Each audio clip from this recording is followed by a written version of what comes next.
Hello, indie game enthusiasts and indie game players and indie game devs alike. I am Justin. I've called myself Debbie underscore on the internet, but you can call me Justin. For this video, I want to talk about every single thing I've gone through in my 8-year-long journey of game development.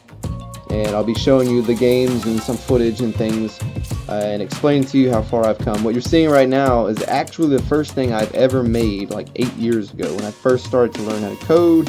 And when I first started to learn how to use Unity. Obviously, the artwork is very, simple. I'm not an artist. This is all art that I've made. I learned a lot from that project, and of course, like most indie game devs, I was very enthusiastic for my first game, and I brought it to the Coliseum too, but it didn't quite take off. The next project, I started working on these 3D projects after a while, after roughly a year. 2D development, and I started to venture into 3D projects, and I made a few projects, one called Illusion, not Illusion, another one called Where is Joanne.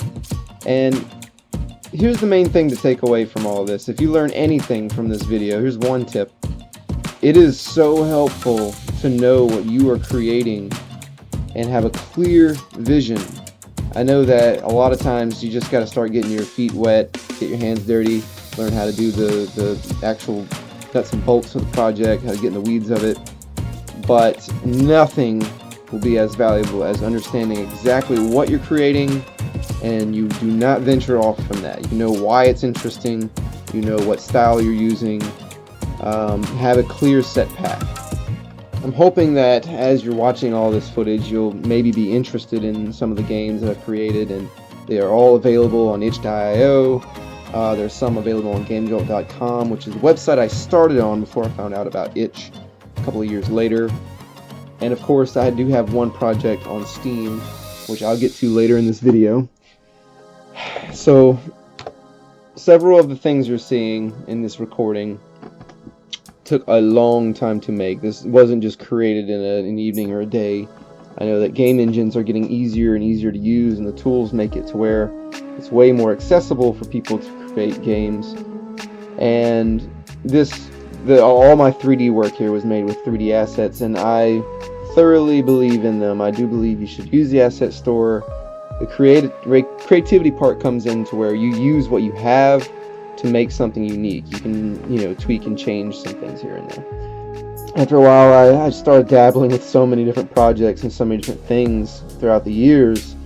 Every time feeling completely enthusiastic and like, oh, this is the project I can get behind, and don't put much thought into it really. I just kind of slap a title over it and start working on it, and as these projects come out, the main problem I've learned with being an indie dev in this time and age is that it is extremely hard to get anyone to pay attention, to give a crap, and much less, get them to actually play the game, maybe even purchase something from you. And I find that to be very odd. I get that making something worth buying in a game engine is very hard to do, but I mean, I've seen a lot of low quality stuff, not just in games, but like in videos and books and stuff, and sometimes you really just don't know what the internet is going to latch onto. You don't know what's going to be interesting or popular in that time. And so I've always gone with the gut instinct to just make what made me happy, make with what I felt was right.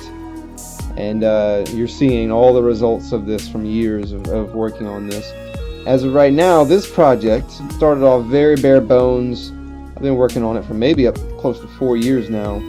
It started off as a randomly generated type of first-person shooter game where you would have these hallways spider off, and then you have aliens coming after you, and you would go and survive and get as many as you can. You come back to the elevator and leave.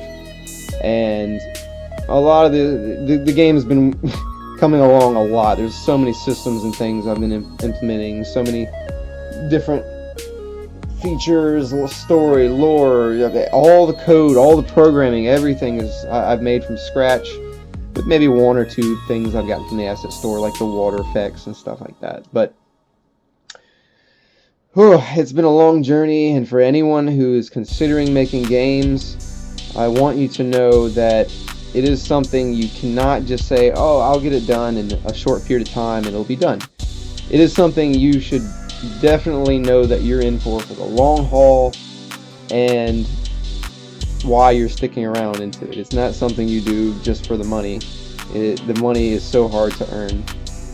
But hopefully after watching all this, I hope you're inspired.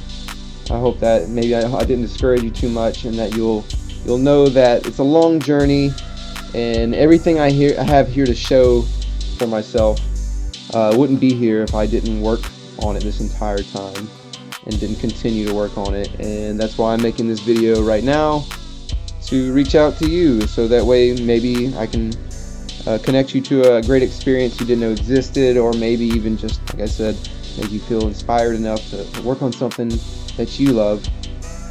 I guess this is the part where I say, please like, comment, subscribe to the video, the channel, and all that stuff. And more than anything, please check out my games. I'll have them in the description. And I appreciate your time. Thank you, and bye-bye.